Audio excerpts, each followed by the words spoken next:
Salut, c'est Nono et je te retrouve aujourd'hui pour un nouvel épisode de podcast. Aujourd'hui, ça va être un peu le bilan de l'été avec mes 3 projets que je m'étais fait pour le printemps et l'été.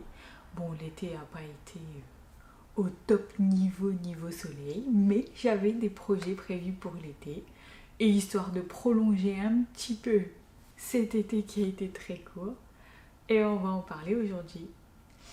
Et je vais commencer avec celui que je porte, le projet que je porte, qui est le top Lily de José Paquin. Et il se trouve qu'en fait ce top, je l'ai tricoté en 2018. Et ouais, ça date beaucoup et je ne l'avais encore jamais porté. Et en fait, je l'avais pas porté, je l'avais encore jamais porté parce que il me restait à faire un tout petit détail. C'est le petit lien qu'il y a ici en bas du pull. Tac. Et ben voilà, je l'avais pas fait. Un petit lien au tricotin. Il manquait que ça et c'était fini. Et je l'avais pas fait. Donc, j'ai rattrapé ça cet été. J'ai eu d'un seul coup très envie de le terminer. Ça faisait 3 ans qu'il attendait dans mon placard. Et ben là, je voulais le porter. Donc j'ai j'ai fait le petit cordon. C'est la seule chose qui restait à faire. Et voilà, j'ai pu le porter et c'est parfait pour un été un peu frisqué justement. Et ben c'était parfait, c'était très bien. Et là, il continue de m'accompagner pour ce début d'automne. Donc parfait, j'en suis super contente. Du coup, je vais me lever pour montrer un petit peu plus. Alors, bon, on ne voit pas en entier, mais on comprend. Du coup, c'est un top un peu loose. À l'époque, je faisais pas la même taille, mais j'avais tricoté dans la taille la plus grande. Je vais m'approcher pour les petits détails d'épaule. Donc, j'ai fait la taille la plus grande et j'ai bien fait parce que du coup, maintenant, il me va toujours très bien. Et j'en suis super contente, quoi. J'en profite bien. Donc un top un petit peu loose où on voit une espèce de motif de rayure, mais en fait c'est pas le fil qui change, c'est la taille d'aiguille en fait qui permet de faire ce jeu un peu là de rayure. Le top se tricote du bas vers le haut de mémoire. Et d'ailleurs le bas c'est très ingénieux. Je vais essayer de te montrer. Hop. En fait, on commence le montage, on tricote quelques rangs et en fait on fait un rang ouvert et on continue de tricoter quelques rangs et à un moment on tricote ensemble le rang de montage et un des rangs et ça fait une petite coulisse en fait. Et sur 2 points, on fait comme une petite boutonnière finalement, 2 petits jetés, enfin des petits trous et c'est par là que passe le cordon et donc le cordon en tricotin est dans la coulisse directement. Vraiment, ça c'est une petite technique que je ne connaissais pas à l'époque, que j'ai apprise avec ce pull-là. Comme la technique, je crois, du rabattage à 3 aiguilles, dont j'ai parlé il n'y a pas longtemps sur le blog. C'est avec ce pull, il me semble, que je l'avais découverte. Et ça fait une super finition, moi je trouve, pour joindre les épaules. Et en fait, sur l'intérieur, ça fait une petite couture, mais qui se voit à peine en fait. Voilà, là on la voit un peu, mais voilà. Et ici, on voit juste le petit creux de la couture. J'avais fait des rangs raccourcis, des wrap and turn. Bon, ils se voient un peu, mais c'est pas gênant. Enfin voilà. Du coup, vraiment, je l'aime beaucoup. Alors si on avait eu un été super chaud, il n'était pas adapté, mais pour le printemps ou là le début de l'automne, c'est très bien quand il fait encore un peu frais, quoi, ou qu'il commence à refaire un peu frais, c'est top, je l'aime beaucoup. Et du coup, comme cet été, c'était l'automne, c'était parfait.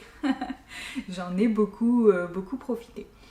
Ouais, donc j'ai fait la plus grande taille. T'as vu, il m'arrive du coup juste en dessous des fesses en fait. Après, moi j'aime bien ce style de top. loose, assez long, voilà. Et puis je mets un slim avec, des petites baskets blanches et voilà, c'est parti quoi. C'est typiquement le genre de tenue que je mets quasi tout le temps. Du coup, voilà, parfait. Au niveau du fil, j'ai ramené une pelote qui me restait dans mon stock. À l'époque, j'ai acheté au moins cher. Donc là, c'est un fil 100% acrylique qui m'avait pas coûté grand chose. Je pense que je l'avais acheté à la lanière de Oisem. Voilà.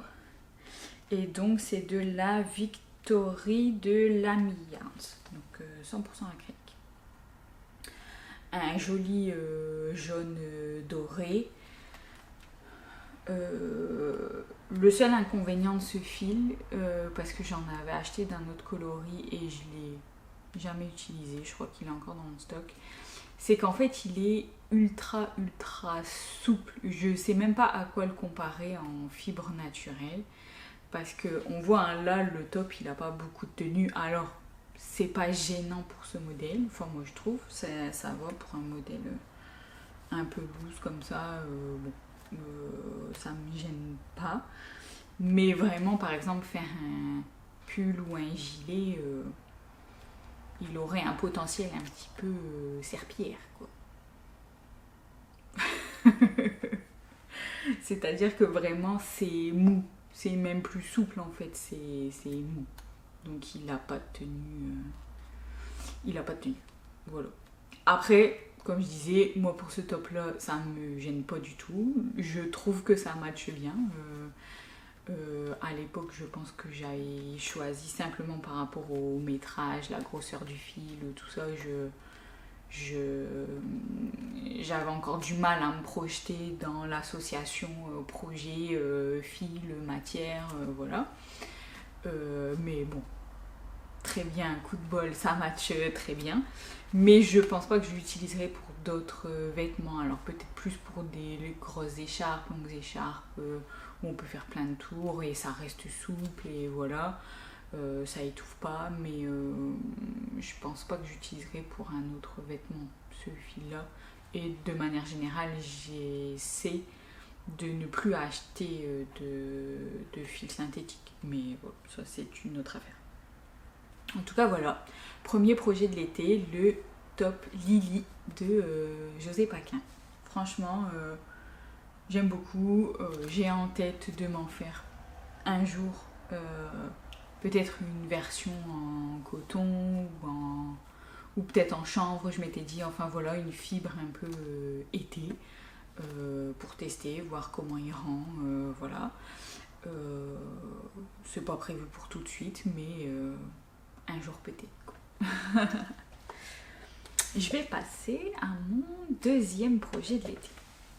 Ou plus précisément celui-ci du printemps. Je l'avais terminé au printemps, mais il me semble pas que je l'avais montré terminé dans mon dernier podcast, il était encore en cours.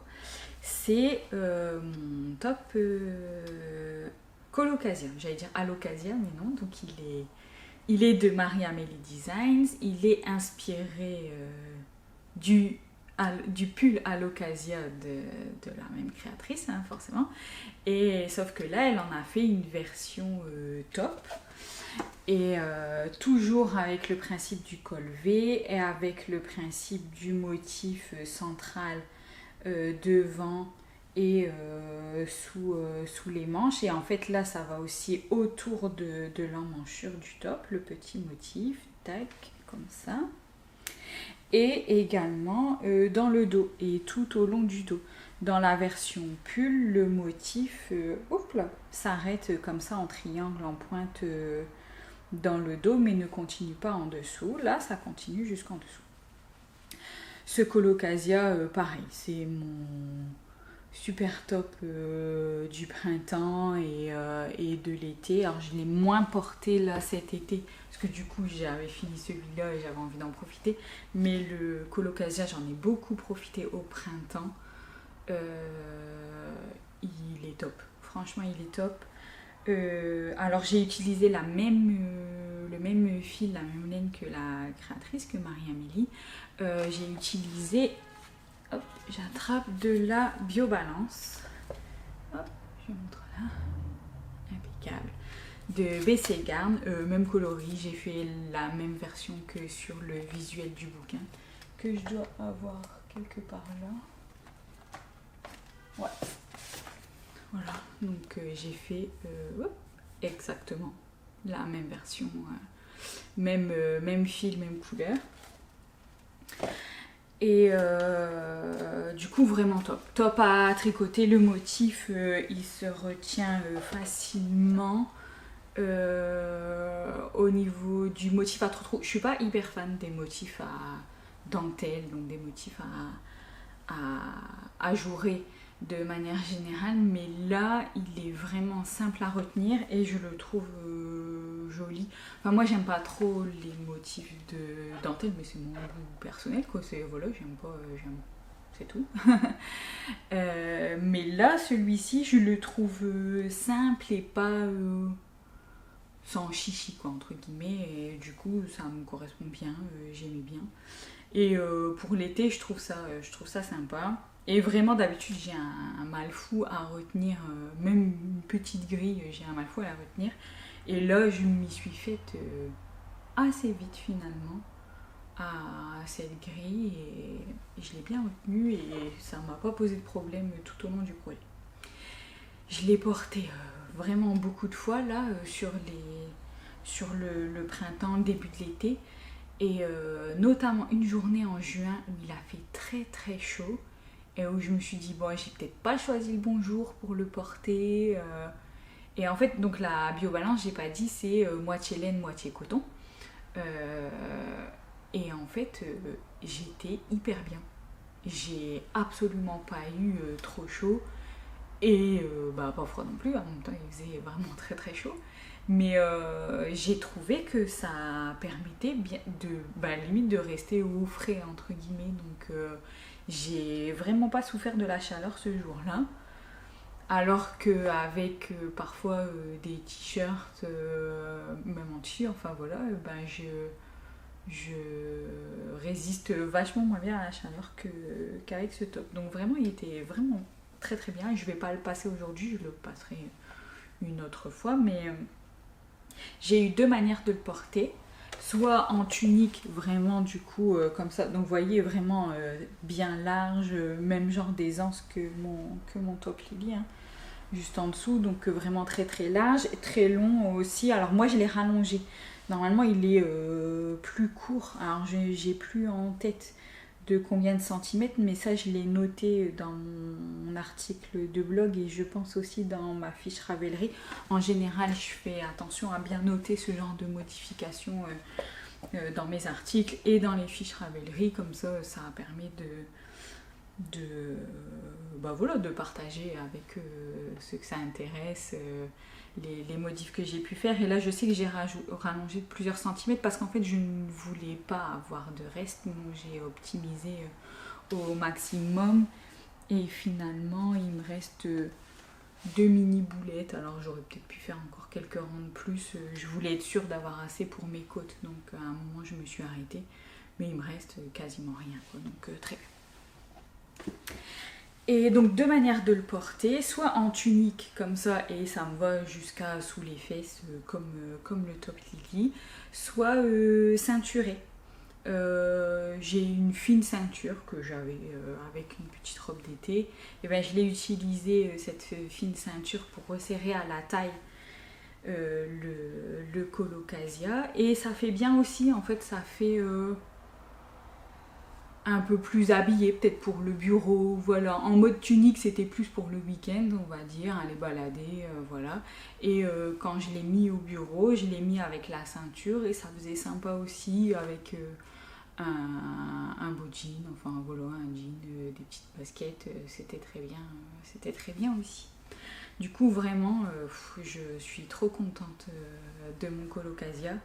J'ai eu une de ces frayeurs avec ce pull. J'ai failli le bousiller. Je te raconte. Il y a un moment, je l'avais mis, très bien. Et ma manche, le bord de manche, là, quelque part par là, c'est coincé quelque part. Et en fait, j'ai pas... la bavache, c'est pas grave, j'ai pas fait gaffe. Et puis moi, au lieu d'enlever délicatement, non, je bouge mon bras comme une brute. Et j'ai entendu un tac. Ok. J'ai cru que c'était je crois que c'était dans une porte ou je sais pas, il devait y avoir un genre d'écharde ou je sais pas quoi. Et j'ai cru que c'était le bois de la porte qui avait fait le bruit. Bah non. C'était le fil. J'avais genre attrapé un fil, donc c'était même pas une maille, non, un fil de la maille, genre un brin de la maille, et il avait cassé. Il avait cassé, mais je l'ai pas vu tout de suite. Et à un moment, je le replie bien, voilà, je l'avais laissé aérer. Moi, mes tricots, je les laisse aérer pour que les odeurs s'en aillent. Avec la laine, ça part tout seul, les odeurs. Et franchement, il n'y a pas besoin de le laver à chaque fois. Bref, au bout de quelques jours, je vais pour le ranger. Et là, je vois quoi ? 1 centimètre genre de maille. Là, ça fait comme un petit taille-corde en fait sur le bord naturellement. Et 1 centimètre de maille qui était parti. Mais à partir de l'emmanchure. C'est-à-dire que s'il fallait le reprendre proprement, le top il se fait du haut vers le bas, j'avais tout le corps à détricoter. Là j'ai paniqué, qu'est-ce que je fais? Bon, j'ai attrapé un bout de fil et j'ai genre raccommodé comme je pouvais. Et ça se voit plus, du coup, il n'y a que moi qui le sais. Mais le stress, j'ai cru que j'avais bousillé mon colocasia, quoi. J'ai cru que qu'il allait tout se défaire, là, c'était la panique. Mais non, tout va bien, j'ai réussi à le sauver. Et du coup, je crois que ça m'a un peu refroidi parce que depuis, j'ai dû le remettre une fois et je crois que j'ai pas réosé. Mais il faut juste que je fasse attention à pas faire la brute. Si je me coince la manche quelque part, regarde au lieu de tirer. Voilà. Message à moi-même. Tout va bien. Aïe. Je me suis fait peur. J'étais trop dégoûtée de potentiellement l'avoir bousillé et tout. Bon, ça va. En fait, rien que d'en parler, ça me traumatise encore. Bon, allez. J'en ai fini avec le colocasia. Et du coup, j'en passe à mon 3e projet de l'été. Et ce 3e projet de l'été, c'est un projet couture. Et je suis trop contente d'être arrivée au bout. Déjà, j'étais même pas sûre d'avoir le temps de le faire. Et donc, c'est mon top calcium. Le bleu, il n'est pas du tout comme dans... En vrai, il n'est pas comme dans mon retour. Donc, je verrai la vidéo finale. Mais bon, il n'est pas bleu électrique du tout. Il est plus genre bleu jean, quoi. C'est pas grave, j'arrive jamais à le prendre en photo, ce tissu, c'est pas grave. Bref, je suis trop contente parce que déjà, c'est un projet couture et j'ai vraiment beaucoup de mal à me concentrer plusieurs heures. En fait, c'est beaucoup plus difficile pour moi la couture que le tricot. Je sais pas expliquer pourquoi, mais ça me demande une concentration de dingue et du coup, je suis vite fatiguée quand je fais de la couture. Bref, là, j'ai pris mon temps et toute mon énergie et j'y ai passé 3 ou 4 séances entre de l'impression du tissu jusqu'à la fin. J'essaye de noter un peu combien de temps ça me prend, comme ça je vois aussi que je m'améliore avec le temps. Et voilà, bref, je me suis fait ce top calcium. J'avais hésité longtemps entre ce top là ou le top Ségur, si je dis pas de bêtises, mais je ne sais plus de quel créateur. Bref, c'est un débardeur aussi, qui a aussi une version ample, je crois. Mais j'ai plutôt préféré la version donc calcium d'Ivan Soufflé parce qu'elle est quand même réputée pour ses livrets de patron qui sont hyper clairs, hyper détaillés. Alors à l'époque, c'est ce que j'avais lu mais jamais expérimenté. Et là, ouais, je confirme, c'est hyper détaillé et c'est génial. Enfin, moi qui finalement j'ai toujours voulu me lancer dans des trucs très compliqués en couture, sauf que j'ai pas forcément les bases.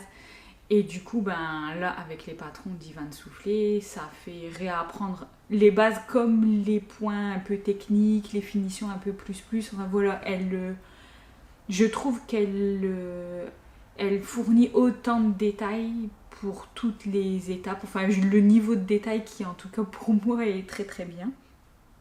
Elle fournit aussi un livret moins détaillé, alors que du coup j'ai pas regardé, donc je saurais pas dire ce qu'il vaut, mais parce que moi j'ai encore besoin d'être tenue par la main en couture. Mais voilà, enfin en tout cas elle a l'air de vachement s'adapter à son public entre guillemets et à différents publics, différents niveaux. Et en tout cas moi c'était un grand plaisir de le faire et je suis contente d'être arrivée au bout. Je ne sais plus quelle taille j'ai fait. J'hésite entre 52 ou 54. Je crois que c'était 52. C'est l'avant-dernière taille, il me semble. Donc par rapport à son tableau de mesure, de toute façon, j'ai suivi vraiment scrupuleusement les indications. En termes de modification, j'ai modifié. Alors non, on va pas le. Je sais pas si on va le voir là, mais il y a des pinces en fait sur le. Voilà, on voit la pince. Hop. Ouais. Et du coup, tac, comme ça on voit bien. L'emplacement de la pince, et j'ai modifié la pointe en fait. Elle explique en fonction de deux mesures à prendre sur soi et par rapport aux mesures standards qu'elle utilise pour ses patrons, ben, comment modifier cet emplacement de la pince. J'ai suivi du coup à la lettre, j'ai modifié. J'ai essayé de faire la version, donc j'ai fait la version ample col V, donc c'est la version B, devant et dos, il n'y a pas de boutonnage, c'est une version toute simple. J'ai fait pareil les bretelles toutes simples, ni nouées ni réglables, bretelles fixes. Mais j'ai essayé de faire, donc je voulais absolument la base ample. J'ai pris, à mon sens à moi, toutes les options les plus simples, mais avec des finitions plus. En tout cas, j'ai tenté de faire toutes les finitions plus. Il y en a certaines que j'ai pas faites. Mais par exemple, sur les côtés à l'intérieur, j'ai fait couture anglaise. Donc elle explique tout comment faire. J'ai bordé le bord de la parmenture avec du biais. J'en reparle juste après. Du biais, c'est un peu celui qui m'a posé problème. Et du coup pour le bas elle recommande aussi un ourlet en biais rapporté, c'est ce que j'ai fait aussi. Ce que j'ai pas fait de mémoire, c'est donc la parmenture, elle conseille de la coudre, faire un petit point de couture de chaque côté pour qu'elle tienne. C'est vrai que moi elle a tendance à sortir, après une fois que je l'ai mise en place c'est bon, ça bouge plus, mais quand je l'enfile elle est toujours dehors, ça ressemble à rien. Après c'est le temps que je la rentre. Si j'avais fait le point de couture j'aurais pas ce problème là, bon je l'ai pas fait. Et il y a autre chose que j'ai pas fait mais j'arrive plus à me souvenir. Si, la sous-piqûre. La sous-piqûre de la parmenture justement pour a priori aider au pli, je l'ai pas faite. J'ai pas l'impression d'avoir plus de soucis que ça. Dans une prochaine version, je testerai avec la sous-piqûre. Voilà. J'étais un peu charrette avant le départ en vacances sur la fin, donc j'avoue, il y a ces deux points-là, je les ai pas fait, histoire de gagner un tout petit peu de temps. Il y a des défauts, hein. Clairement il y a des défauts. Par exemple, dans mes coutures anglaises, parfois, je sais pas si on va voir, mais voilà, il y a un petit trou. En fait, j'ai cousu vraiment tellement près du bord que ça n'a pas pris les deux pans de tissu. J'ai des défauts dans la pose du biais, mais en même temps, j'ai pas trop l'habitude de poser du biais, donc voilà. Moi qui n'aime pas du tout repasser, j'ai suivi à chaque fois qu'elle disait de passer au fer, voilà, je l'ai fait et effectivement ça m'a bien simplifié certaines étapes. Mais mon plus gros souci là-dessus, c'est le biais que j'ai choisi.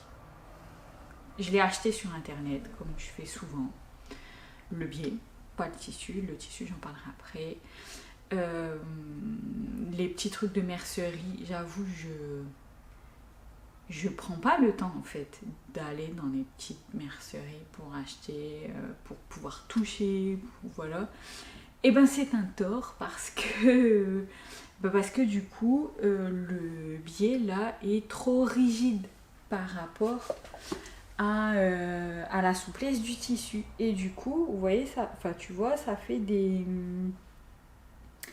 je sais pas comment dire, des grosses vagues. Bref, ça tombe pas hyper joliment dans le bas. Ça pourrait être plus fluide que ça parce que vraiment le tissu il est très très fluide. Donc c'est vraiment son seul gros défaut entre guillemets.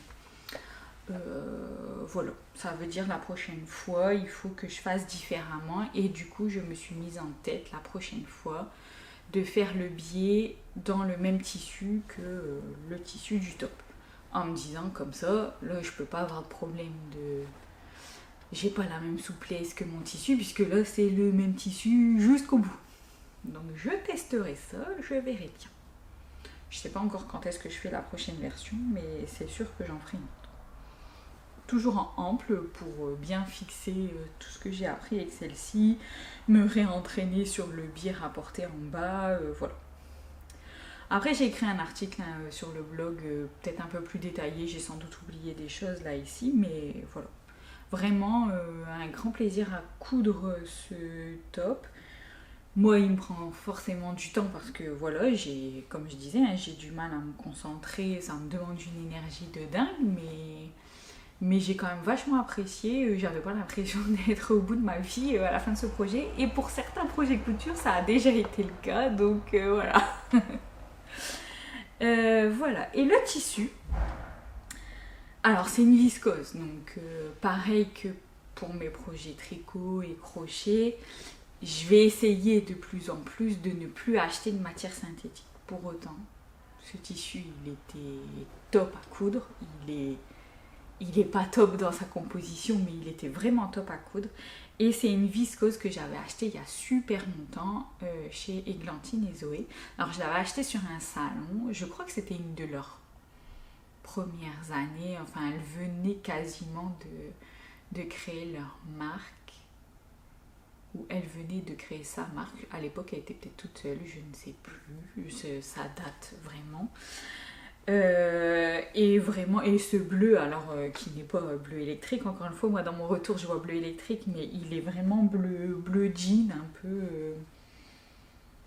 Je sais pas comment dire différemment, voilà, il fait un peu, pas brut, quoi, pas les plus foncés, mais les bleus jean moyens, quoi, en gros.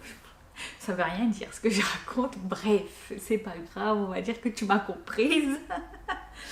Et vraiment à coudre, alors j'ai un peu galéré parce que moi encore une fois j'apprends et je galère toujours avec les tissus très souples et tout, je les trouve fuyants tout ça, et clairement là je pense qu'à un moment j'ai dû déformer mon tissu en le coupant. Je sais que j'ai une pièce de parmenture qui collait pas bien à la pièce de tissu qui correspondait. Bon, mais ça c'est moi. Par contre à coudre, où d'habitude je galère à la fois pour couper. Bon, je sais pas si j'ai eu, ouais, si j'ai eu interruption du programme là, donc j'ai oublié le temps sur la caméra forcément. C'est pas grave. Donc j'en étais sur le tissu, ouais, je disais j'ai eu aucun souci pour le coudre, il était vraiment, j'ai trouvé assez simple à coudre, assez simple à repasser. Bon, j'ai quelques plis, tout ça, je suis pas une grande fan de repassage. J'avoue, c'est la corvée, ça, pour moi. Mais du coup, j'ai pas galéré. Je sais qu'avec certains de mes vêtements, même achetés dans le commerce, c'est irrepassable cette matière-là. Franchement, je trouve qu'elle sort vachement bien. Hein. Là, je l'avais repassée, enfin, j'y ai pas passé un temps fou. Je l'ai déjà lavé plusieurs fois et du coup repassé. Très bien. Franchement, pas de problème. Les fois où j'ai cousu trop près du bord, c'était pas du tout une question que le tissu a bougé. C'est vraiment moi qui a biglé, enfin clairement. Donc très joli tissu. J'en rachèterai probablement pas, mais très joli tissu. Et du coup, pour une prochaine version, alors j'ai encore pas mal de tissus dans mon stock, donc je vais sans doute piocher d'avoir là-dedans. Mais disons que pour une prochaine version avec un tissu que j'achèterai éventuellement, je voulais tenter dans soit une double gaze, soit un voile de coton, une crêpe de coton. Crêpe de coton, je m'étais dit. Du coup, voilà, j'ai déjà eu l'occasion d'échanger un petit peu sur Insta, par message, voilà, sur les tissus, tout ça. Je pense qu'en crêpe de coton, ça peut le faire, ce top. Voilà, faut tester. De toute façon, c'est comme ça que j'apprendrai, que je verrai ce que ça donne. Donc, pareil, je ne sais pas pour quand serait cette prochaine version. Je pense déjà en version 2 utiliser encore mon stock et ça sera sans doute pour une version 3, donc vraiment pas tout de suite, que j'utiliserai du coton. Et voilà, un coton mais quand même fluide, léger, voilà. Je verrai bien au moment venu. Et voilà, on a fait le tour de mes 3 projets de l'été. Je vais essayer de faire ça maintenant, des podcasts plus orientés sur les saisons. Et j'ai dans l'idée de vous faire une vidéo où je vous partage un peu mes inspirations, ce que j'ai envie de faire, ou un peu les pièces que je cherche ou que j'ai en tête, voilà. Alors pas beaucoup de pièces, hein, sur une saison, moi je fais pas énormément de pièces différentes, hein, ça sera 2, peut-être 3 pièces, mais rarement plus, hein, voilà. Mais c'est très bien, c'est suffisant. Après le but c'est de les porter, hein. Si j'en fais 10, je me connais, je les porterai jamais. Là j'ai pas de pièces prévues spécifiquement pour l'automne, ça va être plus des pièces plus chaudes, plutôt hiver. Mais donc je reviendrai un peu plus tard, dans quelques semaines, pour vous montrer un peu voilà, mes inspirations, mes encours à ce moment-là, parce que j'ai déjà démarré des choses et j'aurai peut-être encore d'autres choses à ce moment-là, on verra. Et donc je ferai pour chaque saison, voilà, la partie inspiration en cours, quand c'est déjà commencé, et un bilan à la fin de la saison, qu'est-ce que j'ai fait, comment je l'ai porté, le petit bilan, voilà, après plusieurs portages, voilà. Je trouve intéressant de plus en plus de faire un retour quand j'ai déjà expérimenté la pièce, parce que finalement quand on vient de la terminer, on est super content, hein, de l'avoir terminée, c'est sûr, hein, mais on n'a pas vraiment vécu avec, du coup c'est difficile de donner un avis complet, et finalement quand on se fait des vêtements, je trouve que c'est le fait de le porter qui le rend intéressant. Donc voilà. Je pense faire ça. Je verrai comment je m'organise. Je suis capable de changer d'avis 10 000 fois en une semaine. Donc on verra le prochain épisode comment ça se passera. En tout cas, j'espère que celui-ci t'a intéressé, que ces 3 projets d'été te permettent d'avoir des idées aussi et de prolonger un peu l'été jusqu'à chez toi. Je te souhaite une bonne journée, une bonne soirée, un bon week-end, une bonne semaine et à la prochaine. Salut!